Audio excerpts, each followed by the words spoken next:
शांति 5 अक्टूबर 2024। बाबा की महावाक्य। मीठे बच्चे, बाबा आया है तुम बच्चों से दुख धाम का संन्यास कराने। यही है बेहद का संन्यास। प्रश्न, उन सन्यासियों के संन्यास में और तुम्हारे संन्यास में मुख्य अंतर क्या है? उत्तर, वे सन्यासी घर बार छोड़कर जंगल में जाते, लेकिन तुम घर बार छोड़कर जंगल में नहीं जाते हो। घर में रहते हुए सारी दुनिया को कांटों का जंगल समझते हो। तुम बुद्धि से सारी दुनिया का संन्यास करते हो। ओम शांति। रूहानी बाप बैठ रूहानी बच्चों को रोज रोज समझाते हैं, क्योंकि आधा कल्प के बेसमझ है ना, तो रोज रोज समझाना पड़ता है। पहले पहले तो मनुष्यों को शांति चाहिए। आत्माएं सब असुल रहने वाली भी शांति धाम की हैं। बाप तो है ही सदैव शांति का सागर। अभी तुम शांति का वर्षा प्राप्त कर रहे हो।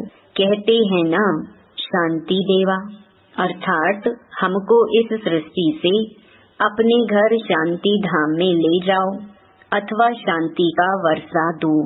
देवताओं के आगे अथवा शिव बाबा के आगे यह जाकर कहते हैं कि शांति दो, क्योंकि शिव बाबा है शांति का सागर। अभी तुम शिव बाबा से शांति का वर्षा ले रहे हो। बाप को याद करते करते तुमको शांति धाम में जाना है जरूर। याद नहीं करेंगे तो भी जाएंगे जरूर।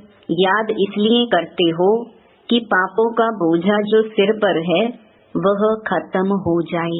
शांति और सुख मिलता है एक बाप से, क्योंकि वह सुख और शांति का सागर है। वह चीज ही मुख्य है। शांति को मुक्ति भी कहा जाता है, और फिर जीवन मुक्ति और जीवन बंध भी है। अभी तुम जीवन बंध से जीवन मुक्त हो रहे हो। सतयुग में कोई बंधन नहीं होता है, गाया भी जाता है सहज जीवन मुक्ति व सहज गति सदगति। अब दोनों का अर्थ तुम बच्चों ने समझा है। गति कहा जाता है शांति धाम को, सदगति कहा जाता है सुख धाम को। सुख धाम, शांति धाम, फिर यह है दुख धाम। तुम यहाँ बैठे हो। बाप कहते हैं बच्चे, शांति धाम घर को याद करो। आत्माओं को अपना घर भूला हुआ है। बाप आकर याद दिलाते हैं, समझाते हैं, हे रूहानी बच्चों, तुम घर जा नहीं सकते हो जब तक मुझे याद नहीं करेंगे। याद से तुम्हारे पाप भस्म हो जाएंगे। आत्मा पवित्र बन फिर अपने घर जाएगी। तुम बच्चे जानते हो यह अपवित्र दुनिया है। एक भी पवित्र मनुष्य नहीं। पवित्र दुनिया को सतयुग, अपवित्र दुनिया को कलयुग कहा जाता है। राम राज्य और रावण राज्य। रावण राज्य से अपवित्र दुनिया स्थापन होती है। यह बना बनाया खेल है ना। यह बेहद का बाप समझाते हैं, उनको ही सत्य कहा जाता है। सत्य बातें तुम संगम पर ही सुनते हो, फिर तुम सतयुग में जाते हो। द्वापर से फिर रावण राज्य शुरू होता है। रावण अर्थात असुर ठहरा। असुर कभी सत्य नहीं बोल सकते, इसलिए इसको कहा जाता है झूठी माया झूठी काया। आत्मा भी झूठी है तो शरीर भी झूठा है। आत्मा में संस्कार भरते हैं ना, 4 धातुएं हैं ना, सोना, चांदी, तांबा, लोहा, सब खाद निकल जाती है। बाकी सच्चा सोना तुम बनते हो इस योग बल से। तुम जब सतयुग में हो तो सच्चा सोना ही हो। फिर चांदी पड़ती है तो चंद्रवंशी कहा जाता है। फिर तांबे की, लोहे की खाद पड़ती है द्वापर कलयुग में। फिर योग से तुम्हारे में जो चांदी, तांबा, लोहा की खाद पड़ी है वह निकल जाती है। पहले तो तुम सब आत्माएं शांति धाम में हो, फिर पहले पहले आते हो सतयुग में, तो उसको कहा जाता है गोल्डन एजेड। तुम सच्चा सोना हो। योग बल से सारी खाद निकलकर बाकी सच्चा सोना बचता है। शांति धाम को गोल्डन एज नहीं कहा जाता है। Golden age, silver age, copper age यहाँ कहा जाता है। शांति धाम में तो शांति है। आत्मा जब शरीर लेती है तब गोल्डन एजेड कहा जाता है। फिर सृष्टि ही गोल्डन एज बन जाती है। सतो प्रधान 5 तत्वों से शरीर बनता है। आत्मा सतो प्रधान है तो शरीर भी सतो प्रधान है। फिर पिछाड़ी में आकर आयरन एजेड शरीर मिलता है, क्योंकि आत्मा में खाद पड़ती है। तो गोल्डन एज, सिल्वर एज इस सृष्टि को कहा जाता है। तो अब बच्चों को क्या करना है? पहले पहले शांति धाम जाना है। इसीलिए बाप को याद करना है, तब ही तमो प्रधान से सतो प्रधान बन जाएंगे। इसमें टाइम उतना ही लगता है जितना टाइम बाप यहाँ रहते हैं। वह गोल्डन एज में पार्ट लेते ही नहीं। तो आत्मा को जब शरीर मिलता है तब कहा जाता है यह गोल्डन एजेड जीव आत्मा है। ऐसे नहीं कहेंगे गोल्डन एजेड आत्मा, नहीं, गोल्डन एजेड जीव आत्मा फिर सिल्वर एजेड जीव आत्मा होती है। तो यहाँ तुम बैठे हो, तुमको शांति भी है तो सुख भी प्राप्त होता है। तो क्या करना चाहिए? दुख धाम का संन्यास। इसको कहा जाता है बेहद का संन्यास। उन सन्यासियों का है हद का संन्यास। घर बार छोड़ जंगल में जाते हैं, उनको यह पता नहीं है कि सारी सृष्टि ही जंगल है। यह कांटों का जंगल है, यह है कांटों की दुनिया, वह है फूलों की दुनिया। वह भल संन्यास करते हैं परंतु फिर भी कांटों की दुनिया में, जंगल में, शहर से दूर दूर जाकर रहते हैं। उन्हों का है निवृत्ति मार्ग, तुम्हारा है प्रवृत्ति मार्ग। तुम पवित्र जोड़ी थे, अभी अपवित्र बने हो। उनको गृहस्थ आश्रम भी कहते हैं। सन्यासी तो आते ही बाद में हैं। इस्लामी बौद्धि भी बाद में आते हैं, क्रिश्चियन से कुछ पहले आते हैं। तो यह झाड़ भी याद करना है, चक्र भी याद करना है। बाप कल्प कल्प आकर कल्प वृक्ष की नॉलेज देते हैं, क्योंकि खुद बीज रूप है, सत है, चैतन्य है। इसीलिए कल्प कल्प आकर कल्प वृक्ष का सारा राज समझाते हैं। तुम आत्मा हो परंतु तुमको ज्ञान सागर, सुख का सागर, शांति का सागर नहीं कहा जाता।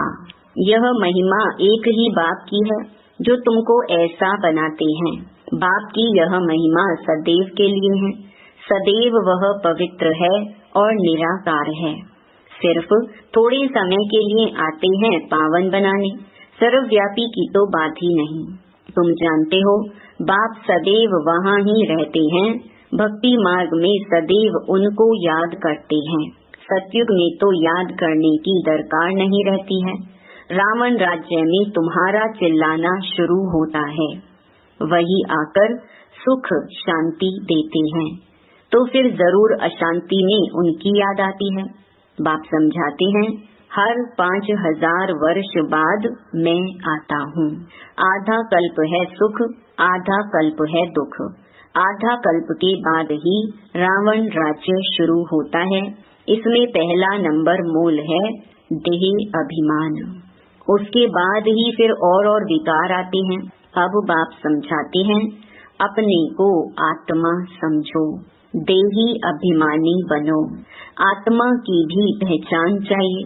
मनुष्य तो सिर्फ कहते हैं आत्मा भ्रकुटी के बीच चमकती है। अभी तुम समझते हो वह है अकाल मूरत। उस अकाल मूरत आत्मा का तख्त यह शरीर है। आत्मा बैठती भी भ्रकुटी में है। अकाल मूरत का यह तख्त है। सब चैतन्य अकाल तख्त है। वह अकाल तख्त नहीं जो अमृतसर में लकड़ी का बना दिया है। बाप ने समझाया है जो भी मनुष्य मात्र हैं, सबका अपना अपना अकाल तख्त है। आत्मा आकर यहाँ विराजमान होती है, सतयुग हो या कलयुग हो, आत्मा का तख्त है ही यह मनुष्य शरीर। तो कितने अकाल तख्त हैं? जो भी मनुष्य मात्र हैं अकाल आत्माओं के तख्त हैं। आत्मा एक तख्त छोड़ झट दूसरा लेती है, पहले छोटा तख्त होता है, फिर बड़ा होता है। यह शरीर रूपी तख्त छोटा बड़ा होता है। वह लकड़ी का तख्त जिसको सिख लोग अकाल तख्त कहते हैं, वह तो छोटा बड़ा नहीं होता। यह किसको भी पता नहीं है कि सब मनुष्य मात्र का अकाल तख्त यह भ्रकुटी है। आत्मा अकाल है, कब विनाश नहीं होती। आत्मा को तख्त भिन्न भिन्न मिलते हैं। सतयुग में तुमको बड़ा फर्स्ट क्लास तख्त मिलता है, उनको कहेंगे गोल्डन एजेड तख्त। फिर उस आत्मा को सिल्वर, कॉपर, आयरन एजेड तख्त मिलता है। फिर गोल्डन एजेड तख्त चाहिए तो जरूर पवित्र बनना पड़े। इसीलिए बाप कहते हैं माँ मेकम याद करो तो तुम्हारी खाद निकल जाएगी, फिर तुमको ऐसा दैवी तख्त मिलेगा। अभी ब्राह्मण कुल का तख्त है, पुरुषोत्तम संगम युग का तख्त है, फिर मुझ आत्मा को यह देवताई तख्त मिलेगा। यह बातें दुनिया के मनुष्य नहीं जानते। देह अभिमान में आने के बाद एक दो को दुख देते रहते हैं, इसीलिए इनको दुख धाम कहा जाता है। अब बाप बच्चों को समझाते हैं, शांति धाम को याद करो जो तुम्हारा असली निवास स्थान है। सुख धाम को याद करो, इनको भूलते जाओ, इनसे वैराग्य। ऐसे भी नहीं सन्यासियों में चल घर बार छोड़ना है। बाप समझाते हैं वह एक तरफ अच्छा है, दूसरे तरफ बुरा है। तुम्हारा तो अच्छा ही है, उनका हठयोग अच्छा भी है, बुरा भी है। क्योंकि देवताएं जब वाम मार्ग में जाते हैं तो भारत को थमाने के लिए पवित्रता जरूर चाहिए, तो उसमें भी मदद करते हैं। भारत ही अविनाशी खंड है, बाप का भी आना यहाँ होता है।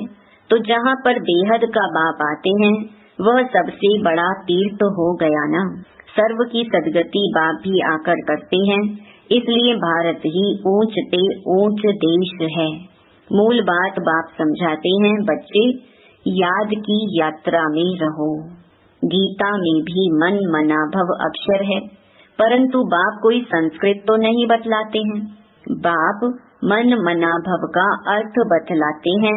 देह के सब धर्म छोड़ अपने को आत्मा निश्चय करो। आत्मा अविनाशी है, वह कभी छोटी बड़ी नहीं होती। अनादि अविनाशी पार्ट भरा हुआ है, ड्रामा बना हुआ है। पिछाड़ी में जो आत्माएं आती हैं उनका बहुत थोड़ा पार्ट है, बाकी टाइम शांति धाम में रहते हैं। स्वर्ग में तो आ न सके, पिछाड़ी को आने वाले वहाँ ही थोड़ा सुख, वहाँ ही थोड़ा दुख पाते हैं। जैसे दिवाली पर मच्छर कितने ढेर निकलते हैं, सुबह को उठकर देखो तो सब मच्छर मरे पड़े होंगे। तो मनुष्यों का भी ऐसे है, पिछाड़ी में आने वाले की क्या वैल्यू रहेगी, जैसे जानवर मिसल ठहरे। तो बाप समझाते हैं यह सृष्टि का चक्र कैसे फिरता है। मनुष्य सृष्टि रूपी झाड़ छोटे से बड़ा, बड़े से छोटा कैसे होता है। सतयुग में कितने थोड़े मनुष्य, कलयुग में कितनी वृद्धि हो, झाड़ बड़ा हो जाता है। मुख्य बात बाप ने इशारा दिया है, गृहस्थ व्यवहार में रहते माँ मेकम याद करो। 8 घंटा याद में रहने का अभ्यास करो। याद करते करते आखिरीन पवित्र बन बाप के पास चले जाएंगे तो स्कॉलरशिप भी मिलेगी। पाप अगर रह जाएंगे तो फिर जन्म लेना पड़े। सजाएं खाते हैं फिर पद भी कम हो पड़ता है। हिसाब किताब चुकतू तो सबको करना है। जो भी मनुष्य मात्र हैं अभी तक भी जन्म लेते रहते हैं। इस समय देखेंगे भारतवासियों से क्रिश्चियन की संख्या ज्यादा है, वह फिर सेंसिबल भी है। भारतवासी तो 100% सेंसिबल थे, सो अब फिर नॉन सेंसिबल बन गए हैं, क्योंकि यही 100% सुख पाते हैं, फिर 100% दुख भी यही पाते हैं। वह तो आते ही पीछे हैं। बाप ने समझाया है क्रिश्चियन डिनाइस्टी का श्री कृष्ण डिनाइस्टी से कनेक्शन है। क्रिश्चियन ने राज्य छीना, फिर क्रिश्चियन डिनाइस्टी से ही राज्य मिलना है। इस समय क्रिश्चियन का जोर है, उन्हों को भारत से ही मदद मिलती है। अभी भारत भूख मरता है तो रिटर्न सर्विस हो रही है। यहाँ से बहुत धन, बहुत हीरे जवाहर आदि वहाँ ले गए हैं, बहुत धनवान बने हैं, तो अब फिर धन पहुँचाते रहते हैं, उनको मिलने का तो है नहीं। तो अब तुम बच्चों को तो कोई पहचानते नहीं है, अगर पहचानते तो आकर राय लेते। तुम हो ईश्वरीय संप्रदाय, जो ईश्वर की राय पर चलते हो, वही फिर ईश्वरीय संप्रदाय से दैवी संप्रदाय बनेंगे, फिर क्षत्रिय, वैश्य, शूद्र संप्रदाय बनेंगे। अभी हम सो ब्राह्मण हैं, फिर हम सो देवता, हम सो क्षत्रिय। हम सो का अर्थ देखो कितना अच्छा है। यह बाजोली का खेल है, जिसको समझना बहुत सहज है, परंतु माया भुला देती है, फिर दैवी गुणों से आसुरी गुणों में ले आती है। अपवित्र बनना आसुरी गुण है ना। अच्छा, मीठे मीठे सिकिलधे बच्चों प्रति माता पिता बाप दादा का याद प्यार और गुड मॉर्निंग। रूहानी बाप की रूहानी बच्चों को नमस्ते। धारणा के लिए मुख्य सार। पहला, स्कॉलरशिप लेने के लिए गृहस्थ व्यवहार में रहते कम से कम 8 घंटा बाप को याद करने का अभ्यास करना है। याद के अभ्यास से ही पाप कटेंगे और गोल्डन एजेड तख्त मिलेगा।